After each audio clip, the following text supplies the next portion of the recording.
नहाने चला गया, भेजूंगा नहीं।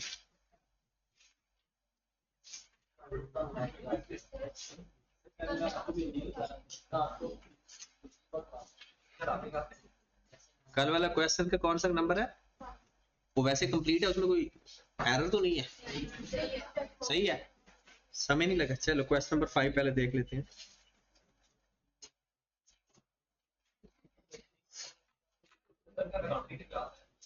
नहीं,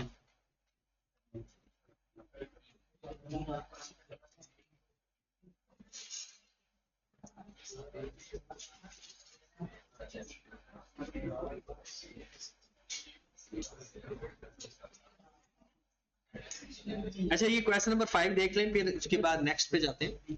अच्छा ये एक बात गौर से सुने कि ये जो हमने अभी तक पढ़ा है ये government grant straight line method के अंदर है। डब्ल्यूडीवी मेथड होगा तो चेंज हो जाएगा, और हमने डब्ल्यूडीवी मेथड पढ़ना है। अभी ये भी पढ़ लेते हैं, और एक एक्सट्रैक्ट भी आज से शुरू कर देते हैं कि एक्सट्रैक्ट वैसे तो आप लोगों को पता है, फिर भी एक्सट्रैक्ट क्योंकि हर टॉपिक में से आ जाते हैं, हर ट्रांजैक्शन का एक्सट्रैक्ट होता है, तो आपको एक्सट्रैक्ट का भी पता होना चाहिए। Assets purchased for rupees 700,000 at 1st July 2023 and government grant received at 1st January 2024 500,000। ये तो मेरे ख्याल में कल किया था एज इट इज। ये सवाल जो लास्ट क्वेश्चन था हमारा, शायद या सेकंड लास्ट क्वेश्चन था। रेट ऑफ डेप्रिसिएशन 10% है। अब 10% रेट ऑफ डेप्रिसिएशन है तो लाइफ 10 साल है। आपके पास अगर आपके पास लाइफ ना हो तो आप स्ट्रेट लाइन मेथड में हर हाल में इन चक्रों में ना लाइफ फाइंड करते होते, तो 1/8 लाइफ आ जाएगी, तो हमारे पास 10 साल आ गए। और ईयर एंड हमारे पास दिसंबर है, वो कहता है जर्नल एंट्री पास करनी है हमने 2023 में और 2024 में। जब हमने एसेट खरीदा 7 लाख का तो हमने एक एंट्री पास कर दी 1723 को, एसेट डेबिट या PPE debit, cash credit 7 lakh से। अगर आपने पैसे नहीं दिए तो पेएबल भी लिखा जा सकता है, ठीक है। और 31 दिसंबर 23 को आपने कोई ग्रांट अभी नहीं मिली, तो आपका एसेट तो 7 लाख का, या चाहे ऑप्शन डायरेक्टली डिडक्शन वाली है या आपके पास ऑप्शन सेपरेटली रिकॉग्निशन वाली है। जब आपके पास ग्रांट आई ही नहीं तो ग्रांट की तो कोई एंट्री पास नहीं होगी। तो हम इसको 10 पे डिवाइड करके 6/12 से मल्टीप्लाई कर देंगे तो 35,000 आ जाएगा। हम एंट्री पास कर देंगे डेप्रिसिएशन टू अक्यूमुलेटेड डेप्रिसिएशन 35,000। अब ये दोनों मेथड के अंदर सेम एंट्रीज हैं क्योंकि ग्रांट तो भी आई नहीं। अब जब आपको ग्रांट मिली 1124 को, यहां पर हम देख लेते हैं दो बातें होंगी, ऑप्शन 1 में क्या करेंगे और ऑप्शन 2 में क्या करेंगे। पेपर में अगर आएगा तो हम अलग अलग करेंगे, वहां यहां पर हम आपको एक ही साथ बता देता हूं मैं आपको। 1124 को आपको पैसे मिल गए 5 लाख। आपने एक एंट्री पास कर दी कैश डेबिट पीपीई क्रेडिट। अगर आपने डायरेक्टली डिडक्ट करना है और अगर आपने सेपरेट रिकॉग्नाइज करना है तो cash to deferred grant 5 lakh से।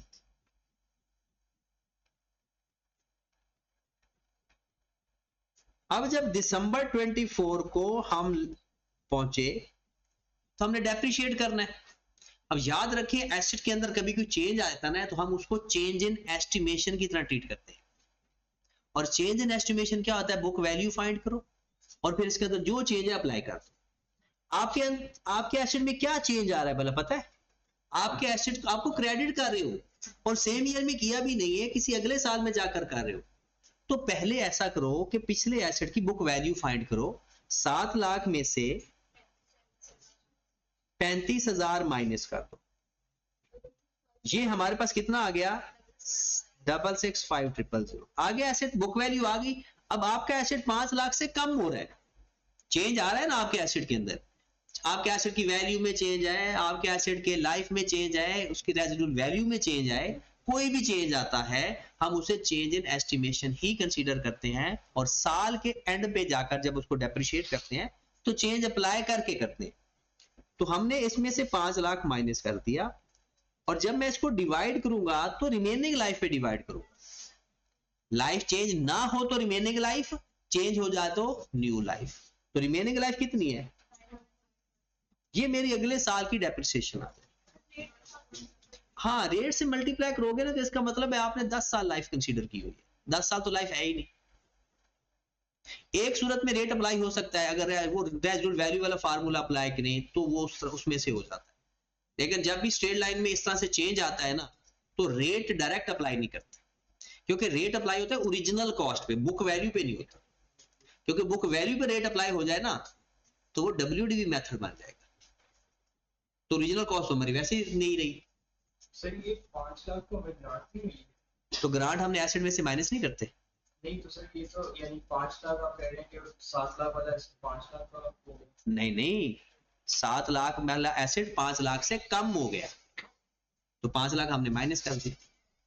ग्रांट आपको मिल गई ना तो आपके 7 लाख का खर्चा टोटल हुआ था, 35,000 तो आप डेप्रिशिएट कर चुके हो। अब आपका एसेट बच चुका है 6,65,000 का।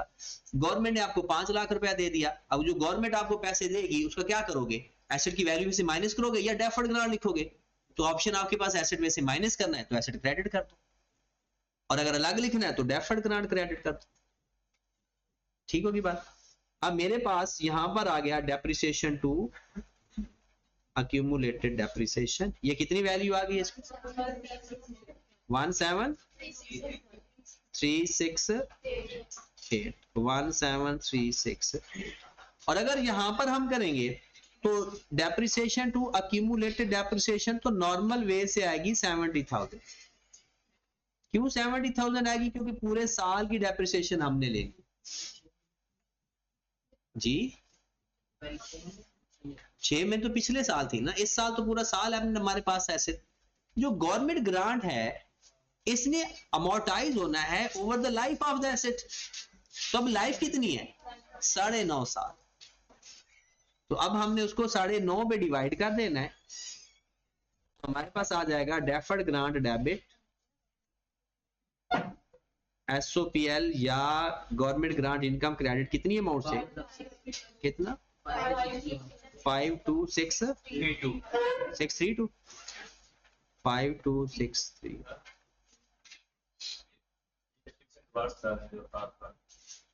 ये वाली देखिए आपका एसेट है 7 लाख का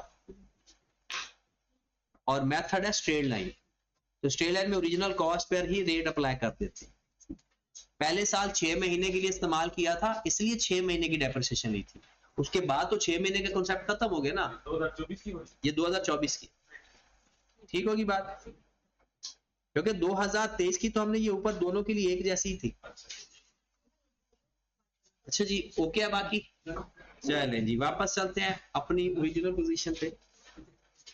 और ये रिलेटेड टू एसेट आज खत्म भी कर सकते हैं अगर हम चाहें तो, लेकिन मैं अभी थोड़ा पढ़ाऊंगा आज क्योंकि आप टेस्ट की तैयारी कर रहे हो, तो मैं भी चाहता हूं कि आप टेस्ट की तैयारी करो।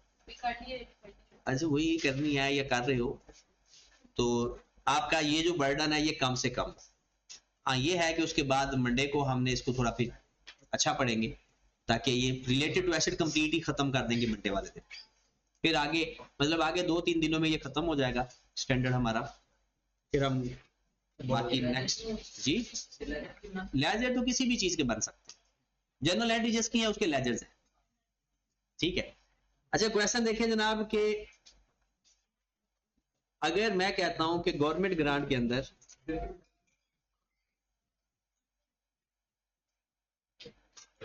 अगर method of depreciation reducing balance method हो,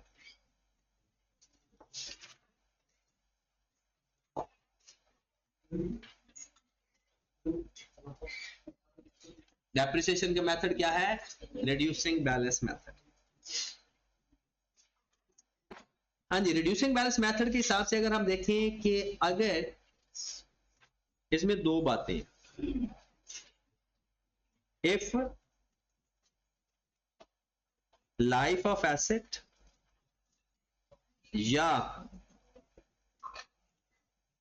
time of government grant not given, paper में आने के चांसेस 10%,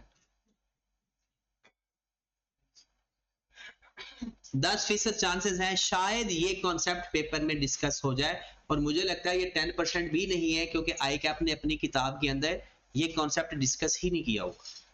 पहले था, पुरानी बुक में है, तो अगर कोई पुराना बाबा पेपर बनाएगा तो उसने पुरानी किताब, वो कहता जी मैंने अपने वेले की किताब से पेपर बनाना है, उसने कोई कसम उठाई हो शायद, तो हो सकता है फिर इस तरह का सवाल आ सकता है। अदरवाइज जो अभी आपकी करंट बुक है उसी में से सवाल बनेगा।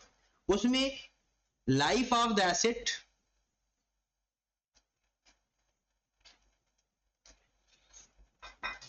या टाइम ऑफ गवर्नमेंट ग्रांट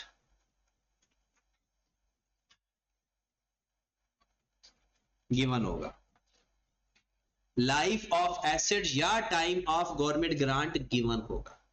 अगर गिवन नहीं होगा तो हम उसकी ट्रीटमेंट सिंपल रखेंगे, जैसे नॉर्मल क्वेश्चन होता है, जैसे एसेट को डेप्रिशिएट करते जाएंगे वैसे गवर्नमेंट ग्रांट को अमोर्टाइज करते जाएंगे, जैसे नॉर्मल सवाल हम करते हैं WDV मेथड से। उसमें क्या करेंगे, पहले साल की डेप्रिसिएशन माइनस करके जो डेप्रिसिएशन का रेट है वो बुक वैल्यू पर अप्लाई करेंगे, और गवर्नमेंट ग्रांट भी माइनस करने के बाद जो रिजल्ट आएगा, जैसे हम रिवैल्यूएशन मॉडल में किया करते थे। लेकिन अगर लाइफ गिवन हो, जो कि गिवन होती है, फिर हमने एक स्पेशल तरीके करना। स्पेशल तरीका देख ले। सपोज क्वेश्चन मैंने लिखा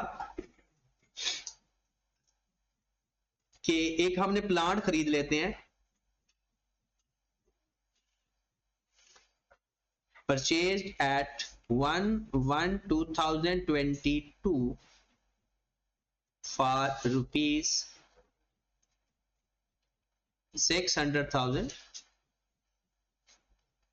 Residual value is rupees 100,000. Life of the asset is approximately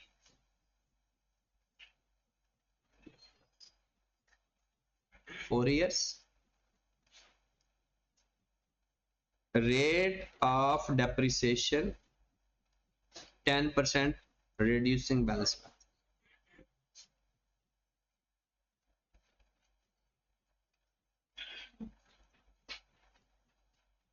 Government grant received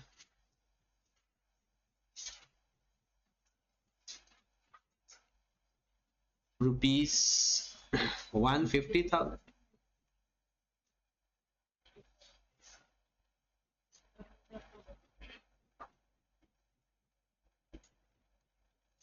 $120,000 कर लो, कहीं आपका आंसर नेगेटिव ना आ जाना। Year and is 31st December each year. हाँ जी, जनरल एंट्री पास करनी है हमने और एक्सट्रैक्ट बनाते हैं। चलो मैं आपको ना एक्सट्रैक्ट का कॉन्सेप्ट भी इसी सवाल के ऊपर अप्लाई करवाता हूँ, फिर अगला सवाल मैं आपको एक्सट्रैक्ट भी आपसे पूछूंगा और जनरल एंट्रीज भी आपने बनानी। हर तरह के हर ट्रांजैक्शन का एक्सट्रैक्ट होता है। लोग तो कहते हैं ना सर ये स्टैंडर्ड का एक्सट्रैक्ट है, एक्सट्रैक्ट स्टैंडर्ड, नोट स्टैंडर्ड के होते हैं, डिस्क्लोजर स्टैंडर्ड के होते हैं जी। 16 के अपने डिस्क्लोजर है, 23 के अपने हैं, 20 के अपने हैं, और जो एक्सट्रैक्ट होते हैं वो किस चीज के होते हैं, ट्रांजैक्शन के। हर ट्रांजैक्शन का एक्सट्रैक्ट होता है। उसका मतलब क्या होता है कि इस ट्रांजैक्शन में एसओपीएल के अंदर क्या अमाउंट जा सकती है और एसओएफपी के अंदर क्या अमाउंट जा सकती है। ठीक होगी बात। चलिए जी, क्वेश्चन लिख लिया या चले। गवर्नमेंट ग्रांट मिली है 1122 को ही, गवर्नमेंट ग्रांट भी, और आपको पता है डेट ना बताई हो तो क्या बताया जाता है कि जिस डेट को आपको प्लांट खरीदा है ना उसी डेट को गवर्नमेंट। अच्छा, इसका स्पेशल तरीका देख लें। सबसे पहले आपने ना 2 टाइप ऑफ वर्किंग करनी, जितने साल एसेट की लाइफ बताई हुई है या गवर्नमेंट ग्रांट का टाइम बताया हुआ है उतने टाइम की आपने डेप्रिसिएशन फाइंड करनी है WDV मेथड के जरिए। तो क्या है 1122 को आपने एसेट खरीदा था, कितने का? 6 लाख 6 लाख। हाँ जी, दोनों मेथड से करेंगे। 6 लाख। आपने 31 दिसंबर 22 को मल्टीप्लाइड बाय 10%, मल्टी तो है पूरा साल है 60,000। रेजुअल वैल्यू माइनस करके लेना था या ऐसे ही डायरेक्ट ले लेते? ऐसे डायरेक्ट ले लेते। कितना बच गया? 5,40,000। फिर 31 दिसंबर 23 मल्टीप्लाइड बाय 10%, 54,000। कितना बच गया? 4,8,6,000।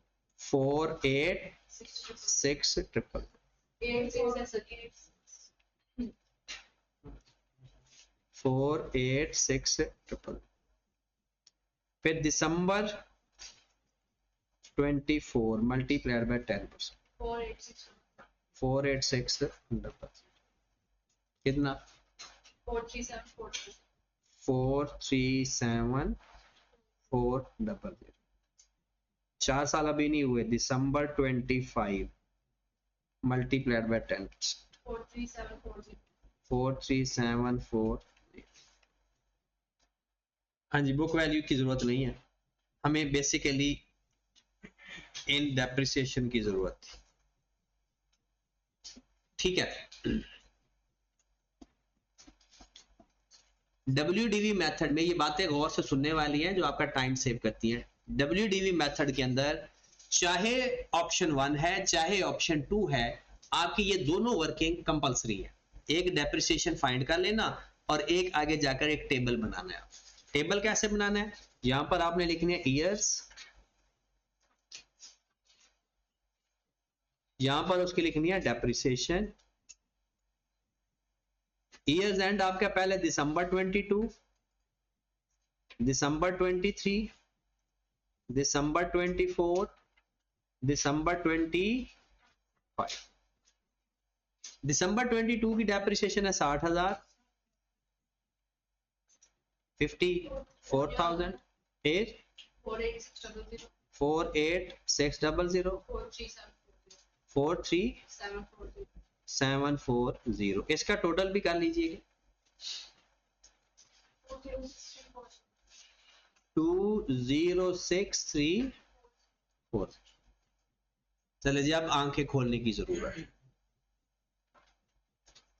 अब आपने जो आपको मिली है ना जो गवर्नमेंट ग्रांट, आपने उसको, आपको पता है ना लाइफ ऑफ द एसेट खत्म करना होता है, या ग्रांट का अपना वो टाइम बता देगा जी। क्योंकि WDV मेथड के अंदर ये एक अजम्पशन ली जाती है कि एसेट चलता रहेगा, वो कभी खत्म नहीं होता। खत्म हो जाता है, कब तक खत्म होता है? जब उसकी रेजुअल वैल्यू आ जाए, तो वो एक ना बड़ी अनसर्टेनिटी सी होती है, पता नहीं कितना टाइम बनता है। तो इसलिए रेजुअल वैल्यू उसमें तो पता होता है ना कि एसेट ने खत्म हो जाना 10 साल बाद, 5 साल बाद। इसमें इस बात का सही तरह से पता नहीं होता, तो इसलिए वो लाइफ बता देता है। आपने क्या करना है, जितनी डेप्रिसिएशन उतने टाइम की आ गई, अपनी जो गवर्नमेंट ग्रांट है उसको अमोर्टाइज कर देना है। गवर्नमेंट ग्रांट कितनी है आपके पास? 1 लाख। अब आपने हर साल एलोकेट करना है। एलोकेट करने का तरीका सीखिएगा। 1,20,000 आपकी गवर्नमेंट ग्रांट है और आपने इसको डिवाइड कर देना है 106,340 टोटल पे। किस पे डिवाइड कर देना है? जितनी गवर्नमेंट ग्रांट मिलेगी डिवाइडेड बाय टोटल उन 4 सालों की एक्यूमुलेटेड डेप्रिसिएशन, मल्टीप्लाइड बाय 60,000,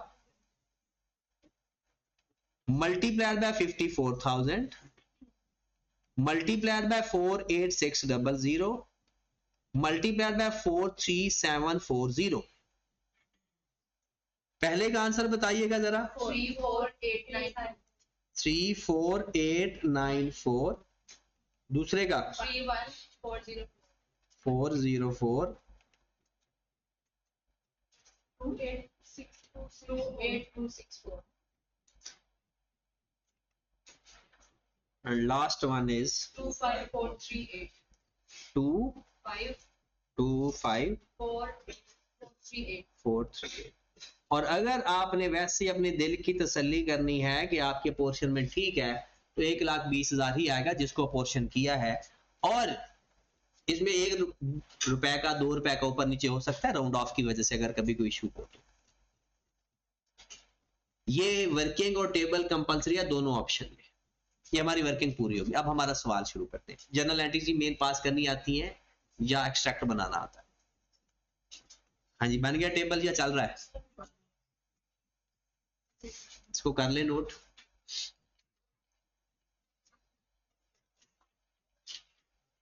चाहे केस कोई भी हो, चाहे केस कोई भी हो, ये वर्किंग कंपलसरी है। ये स्पेशल नहीं करनी है। पेपर की शीट के ऊपर ही करनी है, लेकिन वर्किंग पोर्शन सॉल्यूशन में भी कर लोगे तो कोई मारेगा नहीं।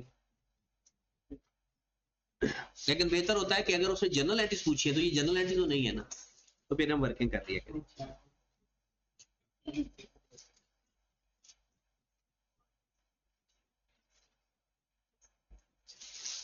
टाइगर बिस्किट खाया करो, बंदा तेज तेज लिखता है।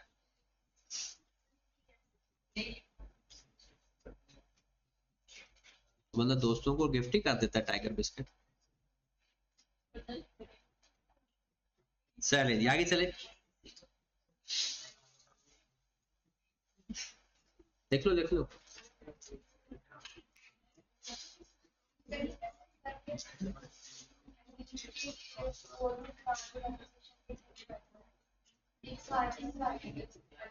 हाँ अच्छा, ये देखिए ऐसा हमने किया कि हमने जितना एसेट इस्तेमाल किया, जितनी अमाउंट से, उस मैचिंग कॉन्सेप्ट यही होता है ना, उस इक्वली प्रोपोर्शनेट कर दिया अपनी गवर्नमेंट ग्रांट कि ये डेप्रिसिएशन बेसिकली क्या चीज होती है, यूज ऑफ द एसेट।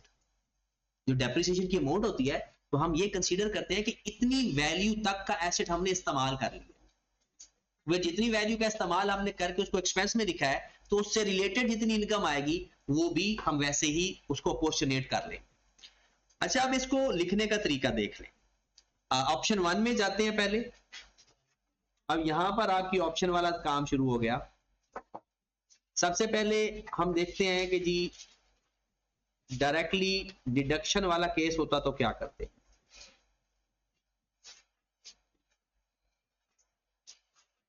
अगर ये लाइव ना होती तो फिर सिंपल तरीका वही पुराने तरीके से करते, जैसे हम नॉर्मल डेप्रिसिएशन लेते हैं, नॉर्मल काम करते हैं। ये टेबल बनाने की जरूरत नहीं थी। अच्छा, 1122 को खरीदा है, प्लांट या पीपीई डेबिट, कैश क्रेडिट कितने से? 6 lakh.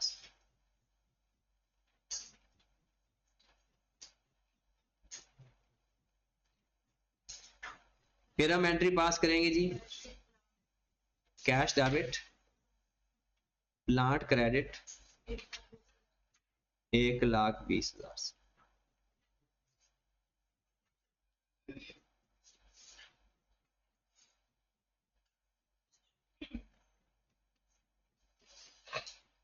December 2, depreciation to accumulated depreciation, depreciation to accumulated depreciation। हाँ जी, जरा एक ही बात सुन लो, काम हो जाएगा आपका। अगर लाइफ ना होती ना तो 6 लाख में से 1,20,000 निकाल देते, जो आंसर आता उसका 10% ले लेते। ठीक है, फिर उसी तरह से उसको माइनस करके फिर 10% लेते जाते अगर लाइफ ना होती तो। अब तो लाइफ थी, हमने टेबल बनाया। अब मेथड है ना डायरेक्टली डिडक्शन। ऐसा करो कि ये जो दो वैल्यू आई है ना, इनको आपस में माइनस करके लिखो।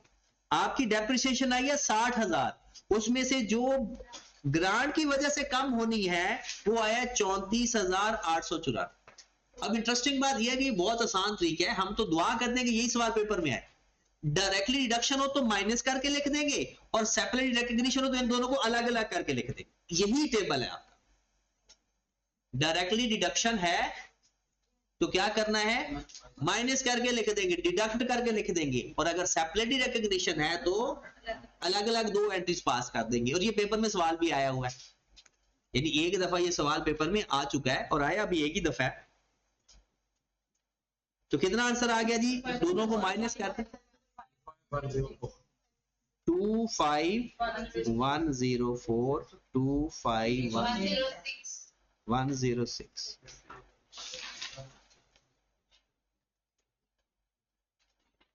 बात ही खत्म होगी। अब अगले साल क्या करेंगे, 31 दिसंबर 23 डेप्रिसिएशन टू अक्यूमुलेटेड डेप्रिसिएशन, फिर अगले साल की दोनों डेप्रिसिएशन में से गवर्नमेंट ग्रांट माइनस करके लिखो।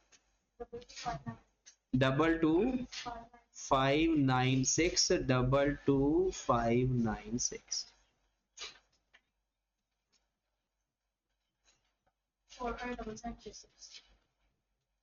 डेप्रिसिएशन टू अक्यूमुलेटेड डेप्रिसिएशन कितना, 45776 क्या फाइंड क्या लिखवा रहे हो?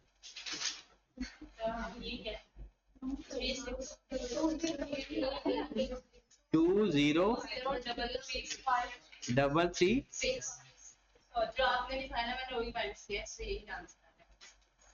अच्छा मैंने गलत लिखा हुआ है हैं?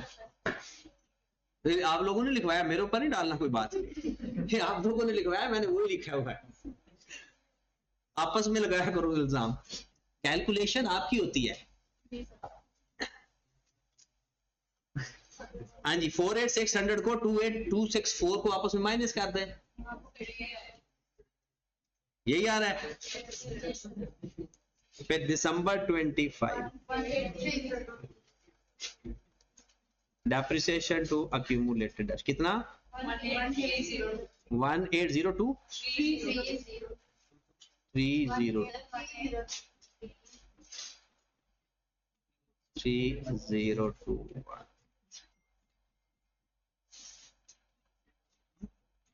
हाँ जी, हो गया काम हमारा। ये तो आ गया डायरेक्टली डिडक्शन। अब अगर सेपरेट रिकग्निशन पास वो टाइम ही जाया करना है तो कर लेते हैं। डायरेक्ट डिडक्शन में क्या करना है, ये एंट्रीज अलग अलग पास करना। पहली तो वही पुराना काम, 1122 पीपीई डेबिट कैश क्रेडिट कितने से, 6 लाख से। फिर cash debit deferred grant credit 1,20,000।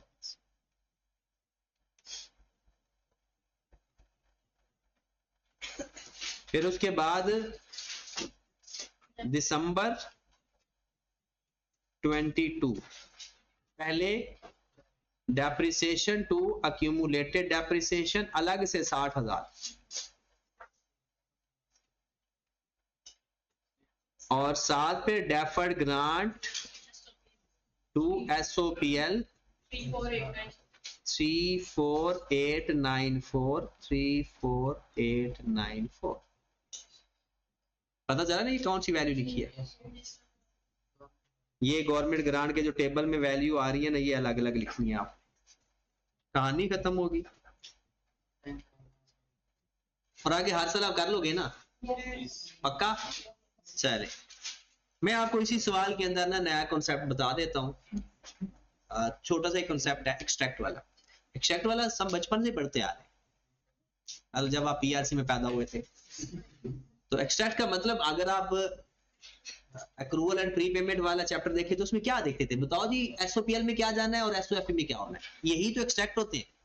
फिर बैड डेट्स वाला चैप्टर पढ़ा, उसमें यही वो पूछता था। डेप्रिसिएशन वाला चैप्टर पूछा, उसमें वही पूछता था। तो हमने भी हर साल में से, हर साल की जर्नल एंट्री देख लो, उसका लेजर देख लो, जो मर्जी देखना है देख लो, उसमें से देखना क्या है कि इसमें एसओसीआई का क्या एलिमेंट है और एसओएफपी में क्या क्या जा रहा है। तो मैं दोनों मेथड के एक्सट्रैक्ट अलग अलग होते हैं। पहले हम एक्सट्रैक्ट पढ़ने लगे हैं। तरीकाकार क्या होता है पेपर में प्रेजेंट करने का, सबसे पहले कंपनी का नाम आता है, फिर उसके बाद आपने लिखना होता है एक्सट्रैक्ट ऑन,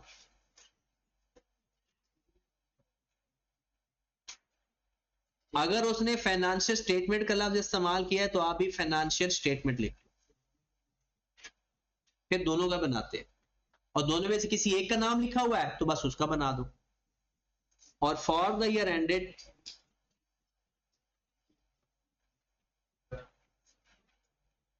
31 दिसंबर 2025 हमेशा लास्ट ईयर लिखते होते हैं।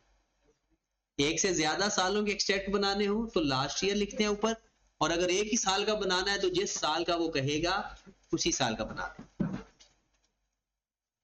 यहां पर हम पहले बना लेते हैं स्टेटमेंट ऑफ प्रॉफिट और लॉस। अच्छा, इसका लिखने के दो तरीके होते हैं, या यही जो स्टेटमेंट है ऊपर लिख दें जहां लिखा हुआ ना एक्सट्रैक्ट ऑन फाइनेंशियल स्टेटमेंट, जहां एक्सट्रैक्ट ऑन फाइनेंशियल स्टेटमेंट लिखा हुआ है उधर लिख दें extract on statement of profit और लॉस, या ऊपर लिखकर ये हेडिंग लिख दें।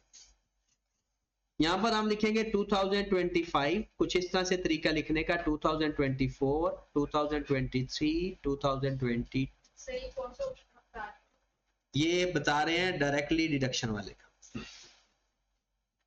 अब आपने मुझे बताना है अपनी जर्नल एंट्रीज को देखकर, या दिमाग में जर्नल एंट्रीज हैं या पेज के ऊपर है, जिधर भी है वहां से देखकर आपने बताना है कि हर साल आपकी एंट्रीज के अंदर कोई इनकम या एक्सपेंस आ रहा है। हर साल आपकी एंट्रीज के अंदर कोई इनकम कोई एक्सपेंस आ रहा है या आ सकता है या नहीं। 2022 में देखे जाकर अपना पेज के सामने अपना सॉल्यूशन रखें।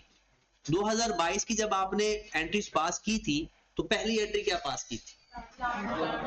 Plant to cash. क्या इसमें कोई एसओसीआई वाली चीज है? नहीं है। उसके बाद एंट्री क्या पास की थी?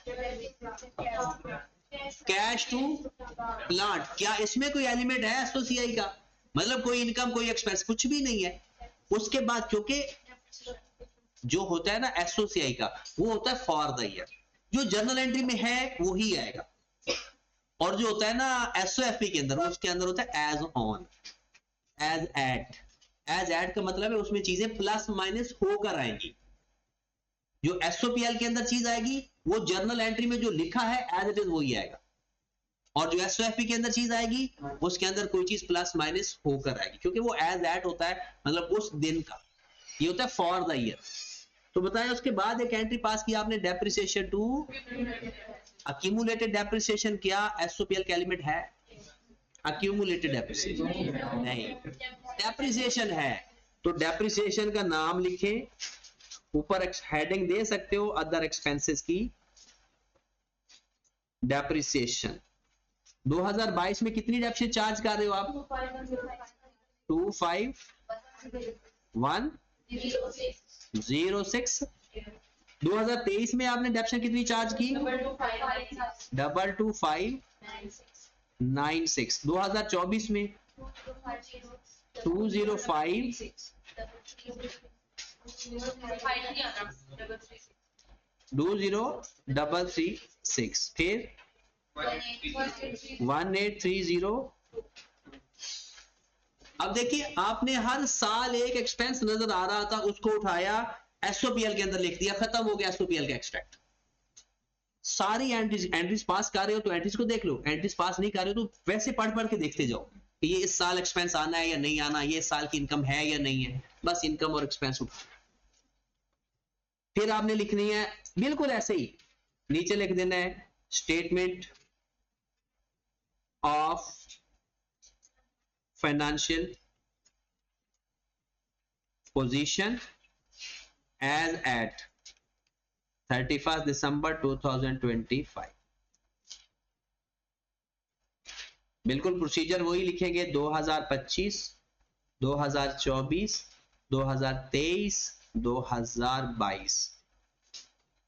इसके अंदर क्या चीजें आती हैं जनाब? एसेट्स और लायबिलिटी।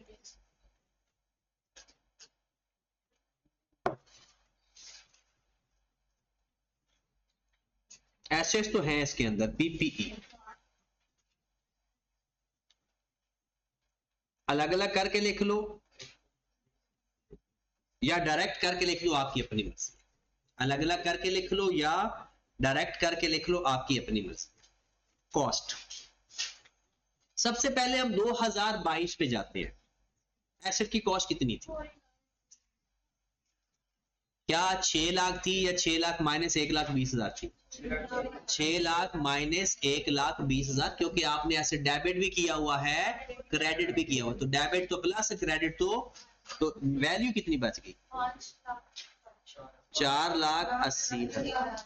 अच्छा, मैं आपको सजेस्ट करूंगा कि ऐसी आसान कैलकुलेशन हो ना तो खुद पर भरोसा ना रखना, कैलकुलेटर पे कर लेना, वरना आपने इसको 580 ही लिख देना। ठीक है, 4 लाख 6 लाख में से 1,20,000 कैलकुलेटर पे माइनस कर लेना, और उस साल की डेप्रिसिएशन इसमें से हमने माइनस करनी है तो कितनी बनती है? 25,106 माइनस करके यहां पर लिखते हैं 454,894। अगले साल कॉस्ट में तो कोई चेंज नहीं आया,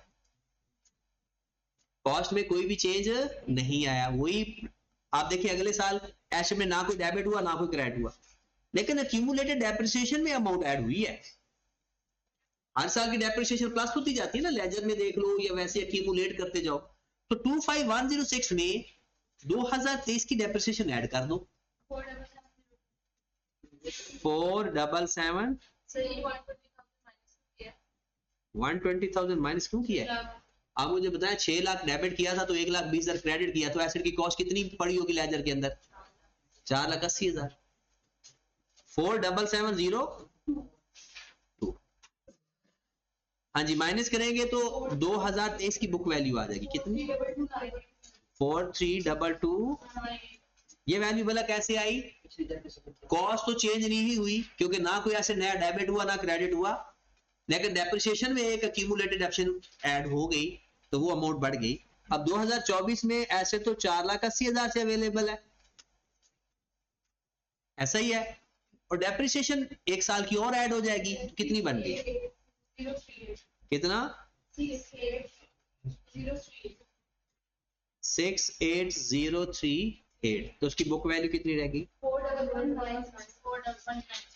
962। एट द एंड एक डेप्रिसिएशन और ऐड कर दो, 5वें साल की, चौथे साल की भी। 8,634 393। ये आपका एक्सट्रैक्ट पूरा हो गया जनाब, एसओसीआई का भी। और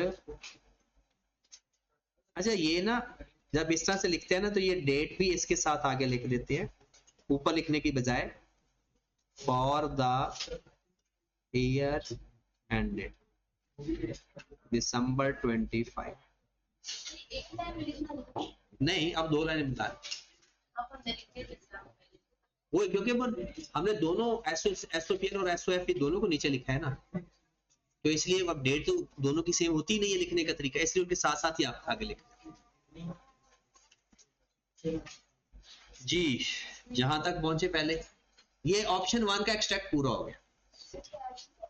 नहीं, ये इंपॉर्टेंट बात, सारे एक्सट्रैक्ट आते हैं, कैश नहीं आता, तो कैश एंड बैंक कभी भी नहीं आता होता, एक सूरत में आ सकता है अगर उसका ब्रॉड और कैरिड ऑन गिवन हो तो, अदरवाइज कैश ना लिखा करो, कैश आता ही नहीं, आना चाहिए, पता नहीं क्यों नहीं स्टैंडर्ड वाले लिखते, आना चाहिए।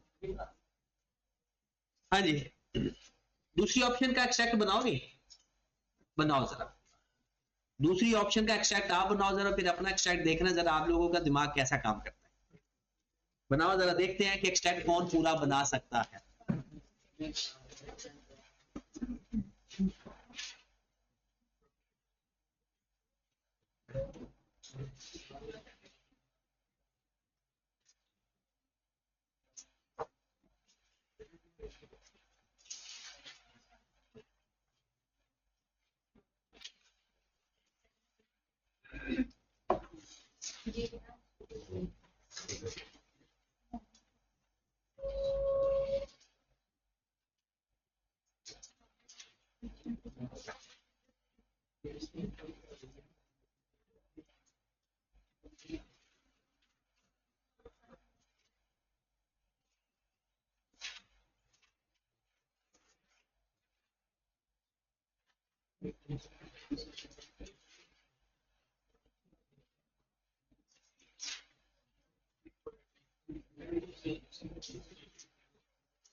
किसी का हुआ पूरा? हम ना चेक कराओ अगर हो गया।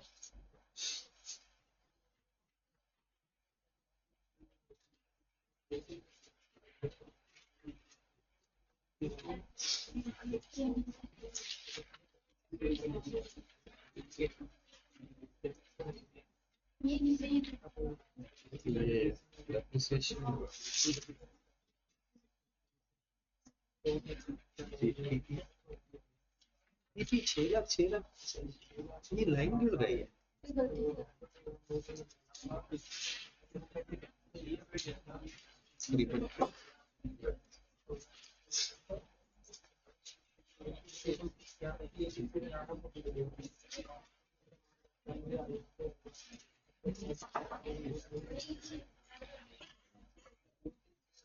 हो गया? तो और क्या थोड़ा तो है।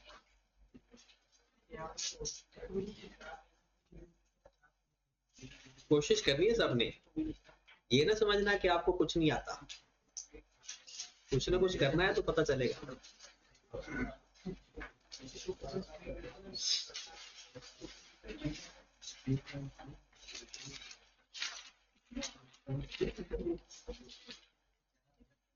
बस एक चीज कंसीडर नहीं की बस, वो पीआरसी में पड़ी हुई है, पीआरसी में पड़ा हुआ है, वो चीज नहीं कंसीडर की।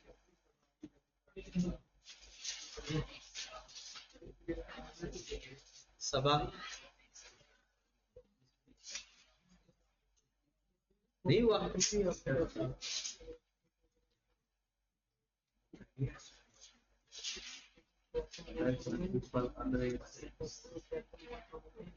इरशाद हो गया।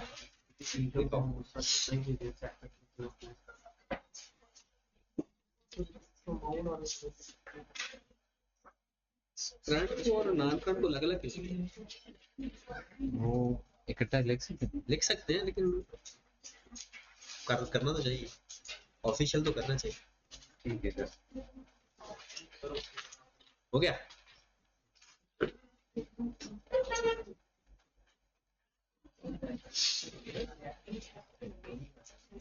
तैयब तूने पढ़ना क्यों काम कर दिया हुआ, क्या बात है?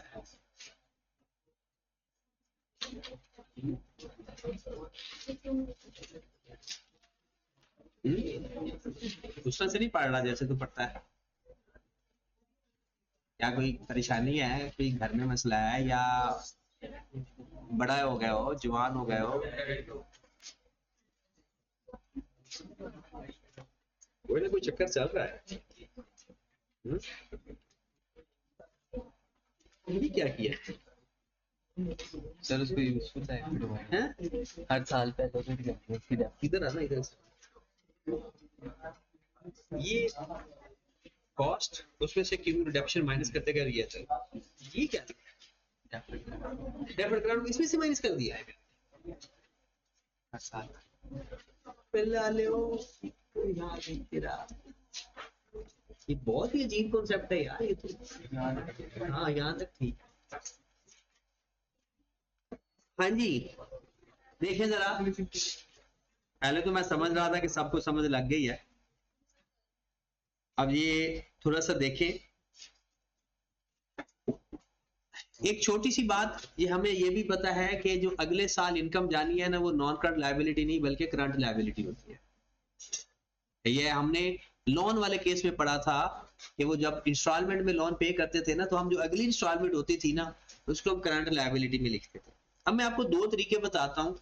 एक तरीका बताता हूँ कि अगर आप नहीं चाहते, आप कहते हो यार बस टाइम नहीं है या वट एवर, या अवॉइड करना चाह रहे हो, तो उसके लिए फिर एक हेडिंग चेंज करनी पड़ेगी। सवाल आपका फिर भी तकरीबन ठीक समझा जाएगा। अगर आप हेडिंग के अंदर नॉन करंट लायबिलिटी लिख दिया है ना, तो फिर आपको अलग अलग करना कंपलसरी है। जैसे अगर अभी हम बात करें ऑप्शन 2 के अंदर, हमारे पास सबसे पहले तो हमने एबीसी जो भी कंपनी का नाम होगा वो लिखेंगे, एक्सट्रैक्ट ऑन फाइनेंशियल स्टेटमेंट,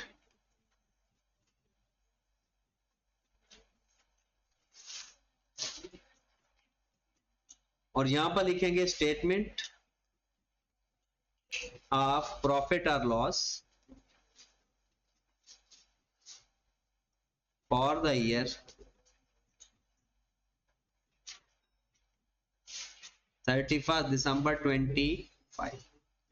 यहां पर लिख देंगे 2025, यहां पर लिख देंगे 2024, यहां पर 2023, यहां पर 2022।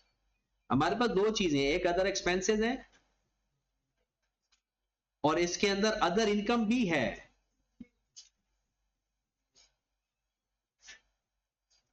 अब प्रेजेंटेशन का तरीका देख ले। अदर एक्सपेंसेस में क्या चीज आएगी? डेप्रिसिएशन, और इसमें क्या आएगा? Government grant. डेफर्ड ग्रांट तो लायबिलिटी होती है, गवर्नमेंट ग्रांट। कहीं एसओपीएल ना लिख देना, एसओपीएल के अंदर एसओपीएल ही लिखा जाता। एसओपीएल के अंदर कभी भी एसओपीएल नहीं लिखा जाता, वहां पर हम गवर्नमेंट ग्रांट इनकम की जगह एसओपीएल लिखते हैं। गवर्नमेंट ग्रांट इनकम की जगह एसओपीएल लिखते हैं, अदरवाइज आप वहां पर भी गवर्नमेंट ग्रांट इनकम लिख सकते हो। तो ये एसओपीएल के अंदर तो हम एसओपीएल नहीं लिखेंगे ना, एसओपीएल का मतलब है ये कौन सी इनकम है? गवर्नमेंट ग्रांट इनकम है। अच्छा आप जरा देखें जी, बिल्कुल कर सकते हैं। लेकिन यहाँ प्रेजेंट दोनों करेंगे। अच्छा डेप्रिसिएशन आपके पास कितनी है 2022 की 60,000, 2023 की प्लस करके लिखेंगे या अलग अलग लिखेंगे? अलग अलग, क्योंकि ये फॉर द ईयर है। 2024 48,600 437 40। गवर्नमेंट ग्रांट इनकम पहले साल की 34894 31404 286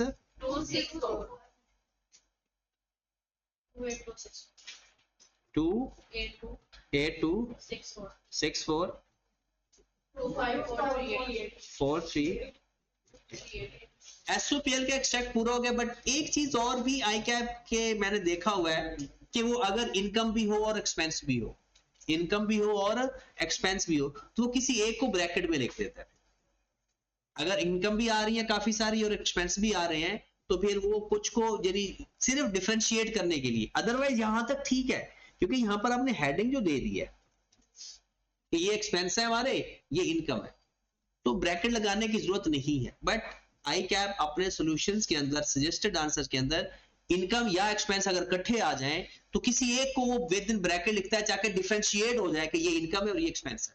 तो किसी एक्सपेंस को ब्रैकेट में लिखना जरूरी नहीं है, दोनों में से किसी एक को ब्रैकेट में लिखना जरूरी। तो मोस्टली हम किसको लिखते होते हैं? एक्सपेंसेस को। तो इसलिए कभी कभार आप अपने बुक्स के अंदर देखोगे कि उसने इनकम को ब्रैकेट में लिखा होगा, तो परेशान ना हो जाना, दोनों में से किसी एक को ब्रैकेट में लिखे क्योंकि दोनों की नेचर अपोजिट। तो ये हमारा हो गया फाइनेंशियल प्रॉफिट एसओपीएल का एक्सट्रैक्ट। अब आगे चलते हैं एसओएफपी का extract. Extract on statement of financial position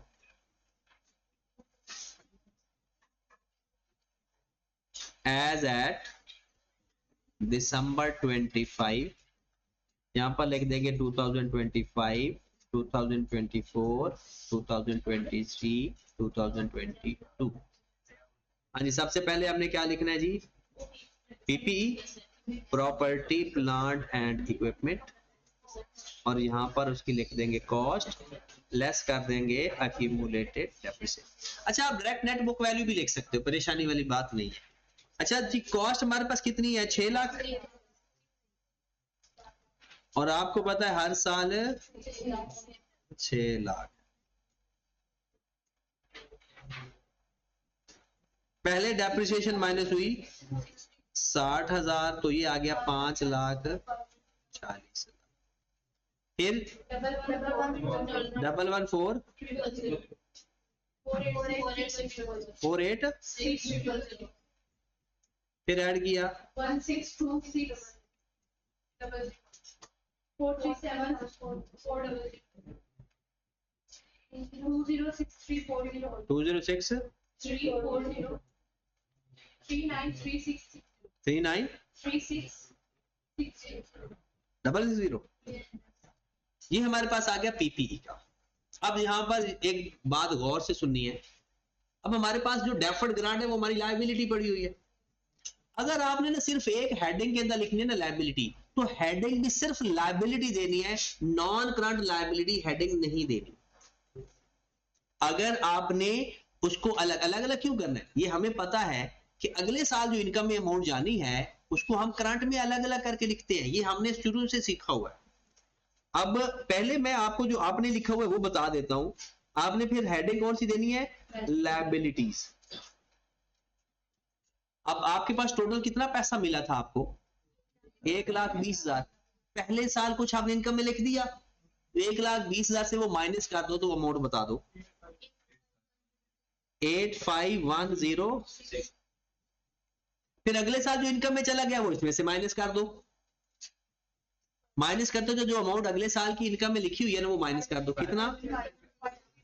570।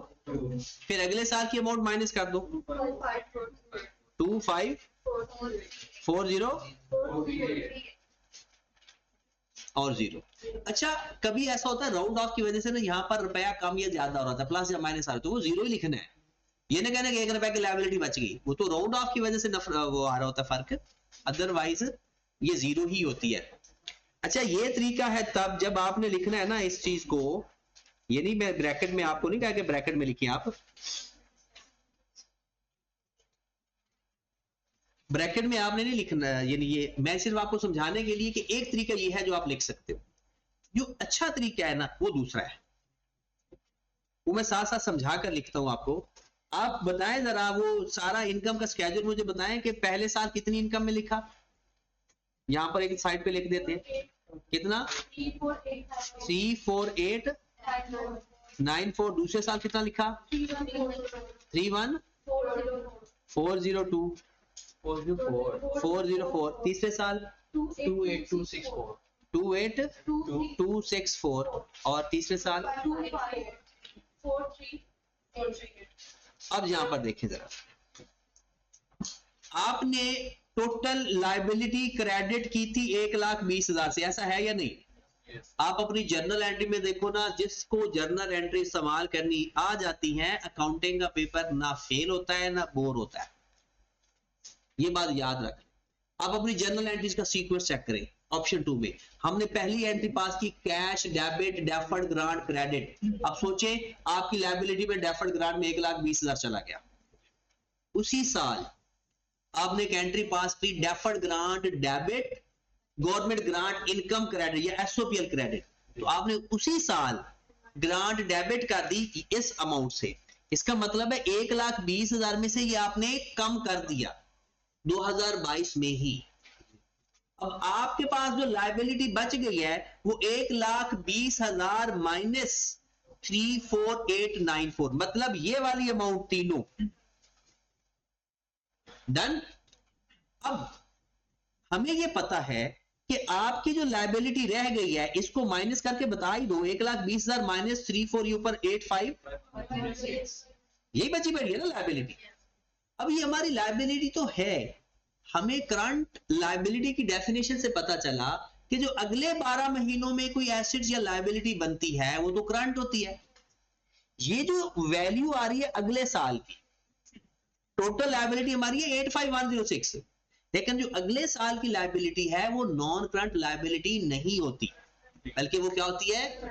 इसका मतलब ये हुआ 85,106 को मैंने दो हिस्सों में डिवाइड करना है, एक हिस्सा बनाना है करंट लायबिलिटी का और इसको निकाल के जो बाकी बचेगा वो हिस्सा बन जाएगा नॉन करंट लायबिलिटी का। और यहां पर फिर ये जो मैंने हेडिंग लिखी है ये नहीं लिखूंगा लायबिलिटी, फिर मेरा ये तरीका कार होगा, मैं लिखूंगा एक non current liability, non current liability, और उसका नाम लिखूंगा डेफर्ड ग्रांट,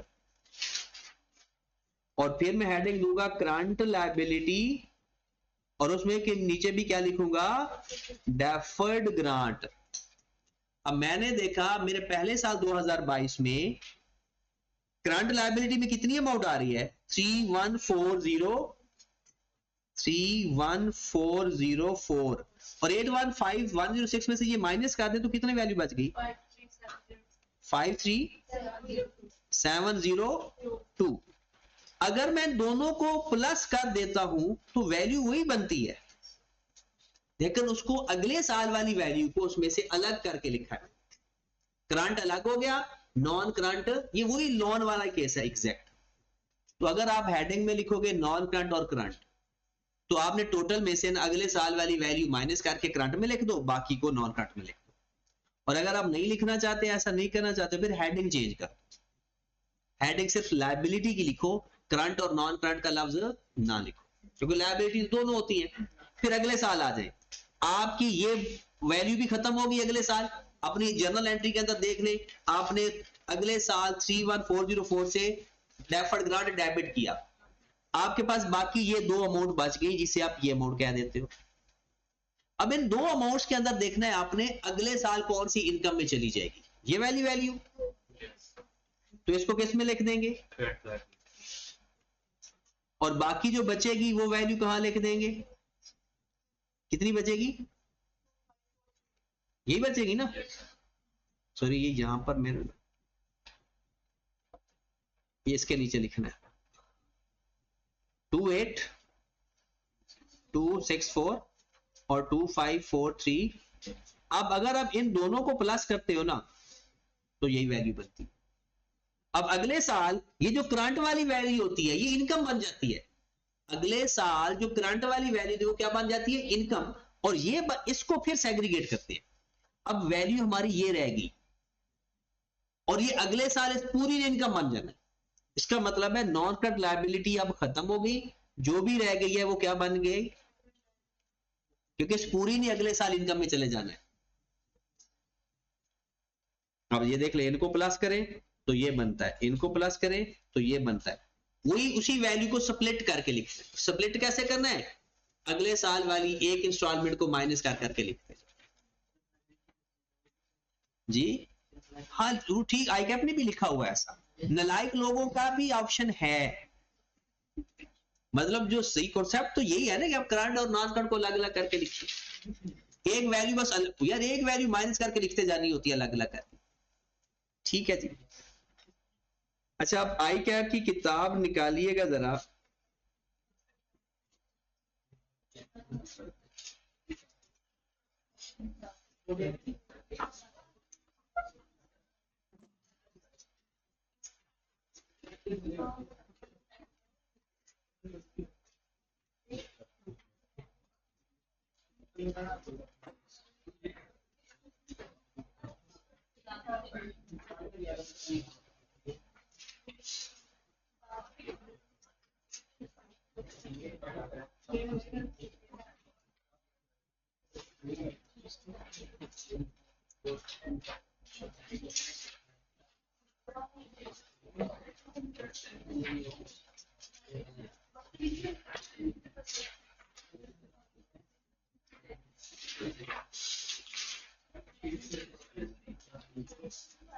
एक तो आपने एग्जांपल नंबर 14 देख ले।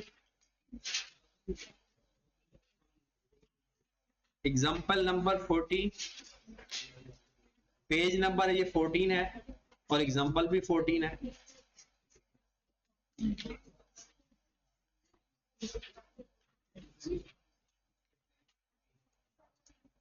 और एक एग्जांपल नंबर 15, ये सेम ही क्वेश्चन है, दो ऑप्शन वाला है, एक डायरेक्ट डिडक्शन वाला है और एक सेपरेटली रिकॉग्निशन वाला।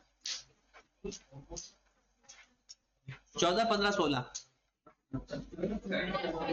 चलो 14, 15 कर, 14, 15 कर।